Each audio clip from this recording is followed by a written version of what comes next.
Hi everybody, welcome back. Today we're going to be discussing gene expression, and to do that we'll do a quick review of the cell cycle. As you know, during the cell cycle the majority of the cell's time is spent in interphase. And interphase is made up of three subphases, G1, S, and G2. During G1, the cell is making things. Muscle cells make protein. Glandular epithelium is making its secretory product. Liver cells are making bile. Whatever the cell's day job it is, it spends a certain portion of its life doing just that. G2 is also a time when the cell is making things. In G2, the cell has already made the decision to divide, and so it is trying to make products so that each new daughter cell will have enough stuff to survive once it goes through mitosis. This period is characterized by the production of new organelles, new cytoskeleton elements, and new plasma membrane. The cell is growing during G2 in preparation for division. The question is, how do we make things in the cell? We use information stored in our DNA to make proteins. These proteins are either the end product or they are enzymes that will then catalyze other reactions to make the things the cell needs to function and divide. This is called gene expression, the expression of our genetic instructions. Our DNA is the genetic material. Think of it like a very special recipe. Each piece of DNA that codes for a protein is called a gene. The genes are kept in the nucleus for safety, but the organelles that make protein are in the cytoplasm. So we have to make protein in two different steps. The cell first makes a disposable copy of the gene, then the copy leaves the nucleus, and we can use the instructions in it to make the protein. When we make a copy of the gene, we call it transcription. The copy we make is mRNA, or messenger RNA, and this will happen in the nucleus. When we use the copy, or messenger RNA, to make a protein, it is called translation. This happens in the cytoplasm. So the two-step process of gene expression includes transcription, or making a copy, and translation, using that copy to make protein. The enzyme that helps the cell make a copy of DNA is RNA polymerase. Think about the name RNA polymerase. It tells you its function in its name. First, the suffix ASE, or ACE, means it is an enzyme. All enzymes have ASE at the end. The job of enzymes, remember, is to catalyze reaction. Polymer, we know, is a long series of monomers bonded together. And RNA is the polymer that this enzyme is linking together via dehydration synthesis. First, RNA polymerase finds the appropriate section of DNA. It needs to open the double helix to access the nucleotides on the inside of the latter. The sequence on the DNA that tells RNA polymerase to start transcription there is called the promoter sequence. RNA polymerase will bind to the promoter sequence, and we can start making our RNA copy. Once the DNA is open, ribonucleotides will bind to the exposed DNA nucleotides using complementary base pairing rule. This means that C will bind to G and A will bind to U. Remember, in RNA, there is no T, that's only in DNA. RNA polymerase will create a special covalent bond between the nucleotides called a phosphodiester bond. In the figure on your screen, you can see that this RNA polymerase has been making a lot of covalent bonds, and that the RNA, the piece with the red backbone, is spooling off the DNA and has a long tail. RNA polymerase will continue to move along the DNA, elongating the copy until it reaches a termination sequence, at which point it releases the DNA and the RNA. However, the RNA has to be processed before it leaves the nucleus. This processing involves removing the introns, which are extra pieces of RNA, and adding a cap and a tail. Then the messenger RNA is ready to leave the nucleus and continue to step 2 of gene expression, translation. Translation is when the genetic information in RNA is used to make a protein. This involves two other types of RNA.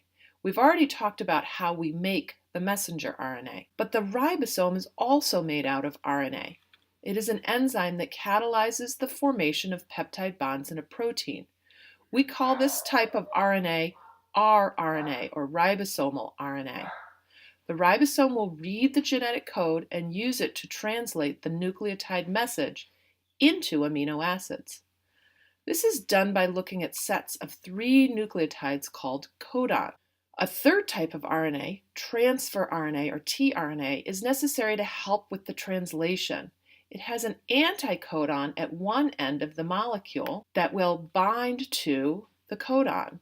At the other end of the tRNA is carried an amino acid. The tRNA does a very important task of translating the nucleotide message on messenger RNA into the primary structure of the protein, which, if you recall, are the number and order of the amino acids. Let's look more closely at this. The process starts when the messenger RNA leaves the nucleus after processing. The messenger RNA will bind to the small subunit of the ribosome. It binds at a special place called the start codon. The start codon is always the 3 nucleotides A, U, G. The first tRNA will bind to the start codon using its anticodon. Because AUG is the start codon, the anticodon has to be complementary, or UAC. This particular anticodon always carries the amino acid methionine.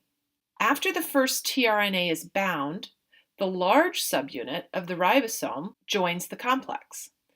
This creates 3 spaces within the ribosome: the A site, or acceptor site, the P site, where the peptide bonds are formed, and the E site, where the tRNA will leave once its amino acid has been removed. A new tRNA approaches the A site of the ribosome, and its anticodon binds to the RNA. The ribosome then catalyzes the dehydration synthesis reaction and adds the 2 amino acids together in a peptide bond.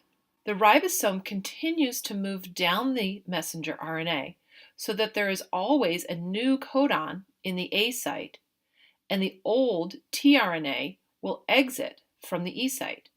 Eventually, the ribosome will encounter a stop codon, at which point the complex falls apart, the protein is released, and messenger RNA is also released. Let's watch a video that shows this process in action. You can find this video for yourself if you search on YouTube under Transcription and Translation and look for something that says McGraw-Hill Animations.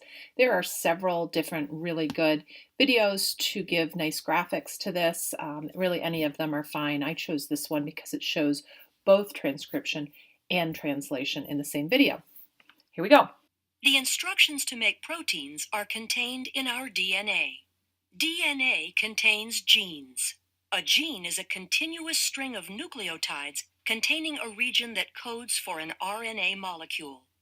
This region begins with a promoter and ends in a terminator.